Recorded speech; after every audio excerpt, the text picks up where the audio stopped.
Amin. Shalom. Selamat hari Minggu untuk kita sekalian. Firman Tuhan yang menjadi khotbah kita di hari Minggu ini, Minggu Infokafit, tertulis dalam Roma pasal 10 ayat 16 sampai ayat 21. Saya akan membacakannya untuk kita dan kita ikuti di dalam hati kita masing-masing. Demikianlah firman Tuhan. Ketidakpercayaan Israel, tetapi tidak semua orang yang telah menerima kabar baik itu. Yesaya sendiri berkata, Tuhan, siapakah yang percaya kepada pemberitaan kami? Jadi iman timbul dari pendengaran dan pendengaran oleh firman Kristus. Tetapi aku bertanya, adakah mereka tidak mendengarnya? Memang mereka telah mendengarnya. Suara mereka sampai ke seluruh dunia dan perkataan mereka sampai ujung bumi. Tetapi aku bertanya, adakah Israel menanggapinya? Pertama-tama Musa berkata, aku menjadikan kamu cemburu terhadap orang-orang yang bukan umat dan membangkitkan amarahmu terhadap bangsa yang bebal. Dan dengan berani Yesaya mengatakan, aku telah berkenan ditemukan mereka yang tidak mencari aku. Aku telah menampakkan diri kepada mereka yang tidak menanyakan aku. Tetapi tentang Israel dia berkata, sepanjang hari aku telah mengulurkan tanganku kepada bangsa yang tidak taat dan membantah. Demikianlah firman Tuhan. Bapak Ibu saudara-saudara yang dikasihi Tuhan Yesus Kristus, mendengar dan mengerti adalah dua hal yang berbeda. Tidak selalu orang yang mendengar dapat memahami apa yang kita sampaikan. Ketika pembangunan Menara Babel, ketika Allah mengajarkan bahasa mereka, apa yang disampaikan saudara tidak dapat memahami. Bahkan dalam kehidupan kita sehari-hari juga, seringkali kita menemukan apa yang kita sampaikan kepada teman kita, dia kadang tidak mengerti, tidak memahami, atau berbeda apa yang dia pahami. Bahkan seringkali juga ketika berita kita sampaikan, saudara kita tersebut atau orang tersebut menolak akan berita yang kita berikan tersebut. Demikian juga halnya dengan bangsa Israel. Karena mereka adalah bangsa pilihan Allah, mereka menganggap bahwa mereka memiliki hak istimewa ketika mereka mendapatkan keselamatan itu dengan melakukan hukum Taurat saja. Karena itulah di sini Paulus begitu bersedih karena Israel menolak Yesus. Karena itulah Paulus mengatakan, aku mau berpisah dari Kristus demi saudara-saudaraku. Dapat kita baca di pasal 9 ayat 3. Paulus mau melakukan apa saja kepada bangsanya, kepada orang Israel, agar mereka mau percaya, agar mereka mau beriman kepada Yesus Kristus. Kalau kita lihat bagaimana perjalanan bangsa Israel, bagaimana Allah menepati janjinya kepada Abraham, kepada Ishak, kepada Yakub, bagaimana Allah menuntun mereka keluar dari tanah Mesir, begitu banyak mukjizat-mukjizat yang diberikan kepada mereka. Bahkan banyak juga nabi-nabi yang terdahulu menyampaikan berita tentang Mesias, bahwa Kristus akan datang untuk menyelamatkan mereka. Mengapa Yesus ingin menyelamatkan mereka? Karena dilihat bagaimana kehidupan bangsa Israel tersebut. Kalau dilihat dari luar, mereka begitu taat, mereka begitu patuh dalam menjalankan ibadah mereka, dalam menjalankan agama mereka. Itu mereka sangat patuh melakukan hukum Taurat tersebut. Bahkan mereka berkembangkan hukum Taurat tersebut. Namun dilihat dalam kenyataannya, memang benar melakukan hukum Taurat itu, tetapi tidak ada yang berhasil dengan sempurna melakukan, menjalankan hukum Taurat tersebut. Karena itulah Allah menginginkan bangsa umat pilihannya tersebut, bangsa pilihannya yang Dia kasihi tersebut, agar mereka selamat.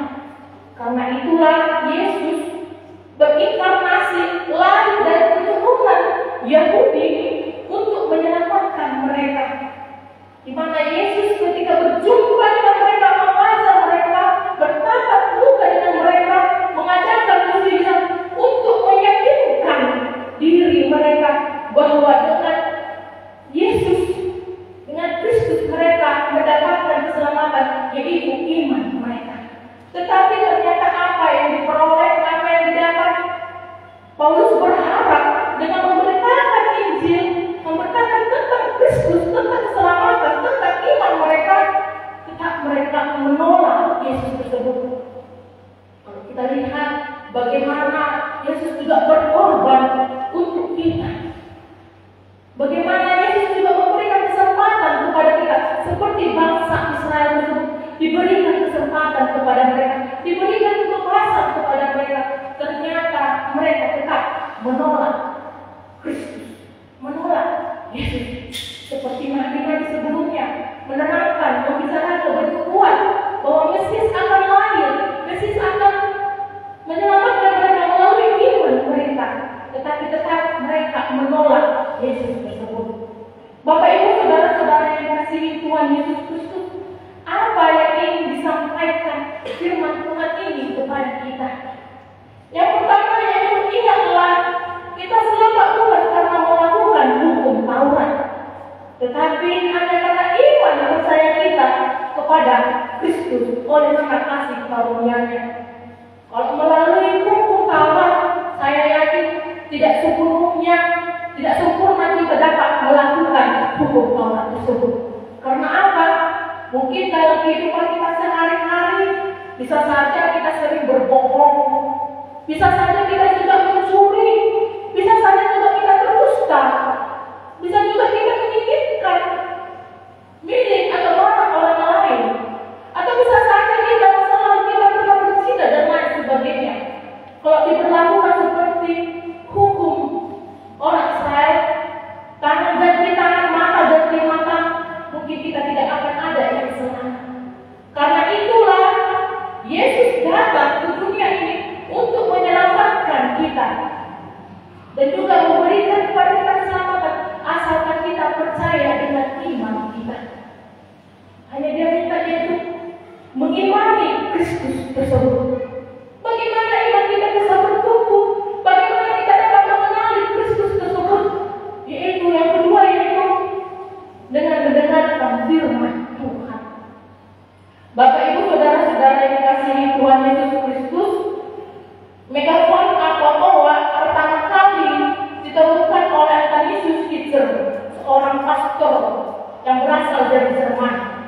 Jadi inilah yang sering dipakai oleh kata saudara kita, tetangga kita Muslim, untuk mengingatkan mereka untuk sholat.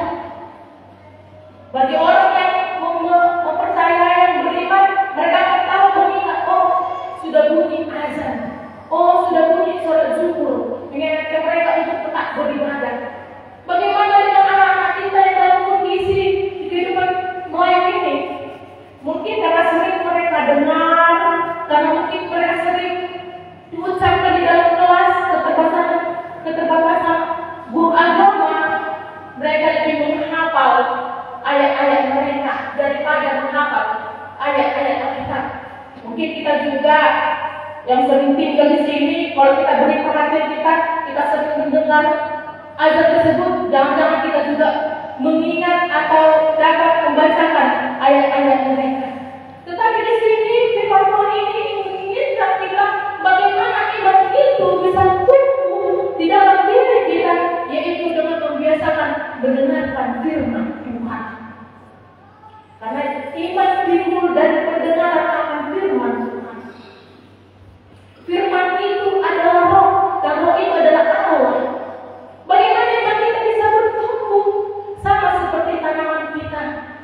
Kalau benih tersebut, kalau kita kantongi, mungkin itu tidak akan bisa bertumbuh menjadi berbuah. Tetapi bila kita tanam di dalam tanah, kita rawat, kita tumbuh, kita siram, Tuhan akan memberikan pertumbuhan dan kita bisa menikmati buahnya. Demikian juga halnya dengan firman Tuhan tersebut. Kita diberikan kebebasan untuk membaca Alkitab kita. Setelah Martin Luther membuat perubahan yang dahulunya hanya membacakan hukum Taurat, hanya membacakan firman Tuhan, itu adalah orang-orang iman. Orang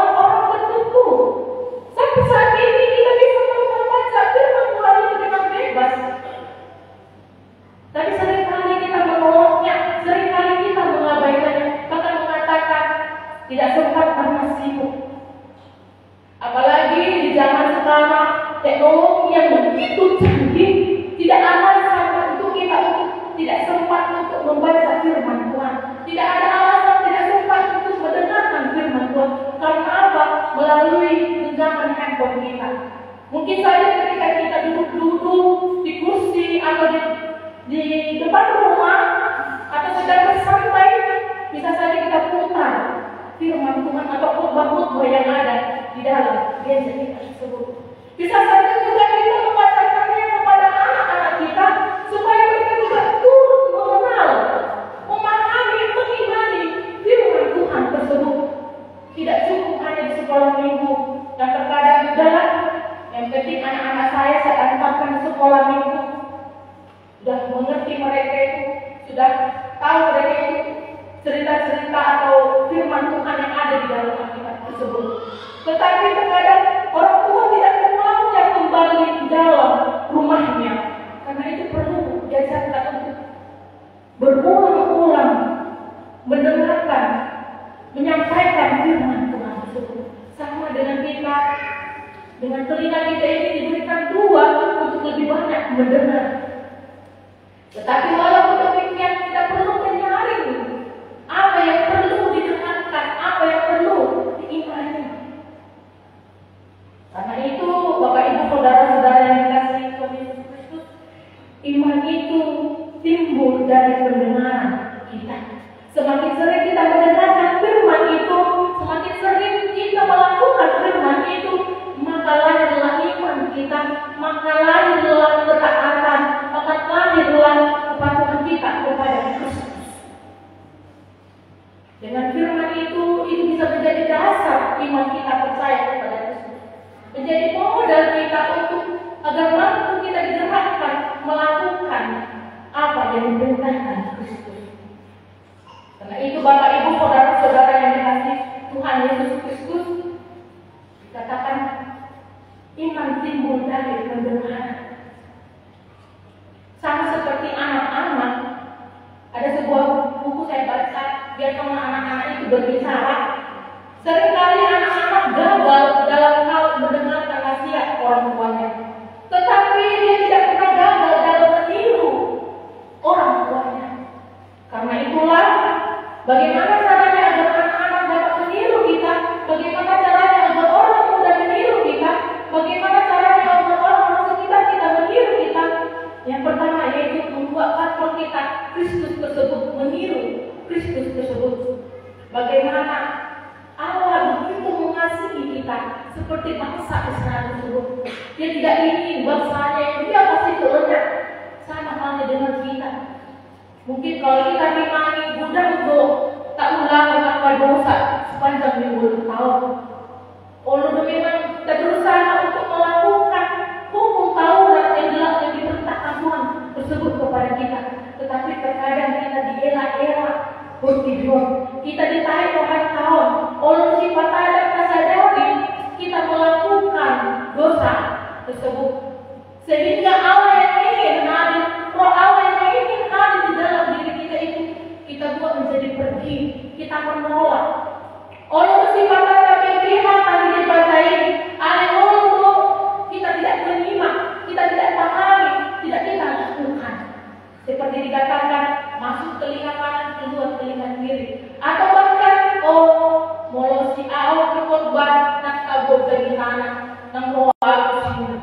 Tetapi bagaimana kita menggumuli firman Tuhan tersebut, sehingga menggerakkan kita untuk dapat melakukan kasih tersebut, dapat melakukan, menghadirkan kerajaan Allah di dunia ini.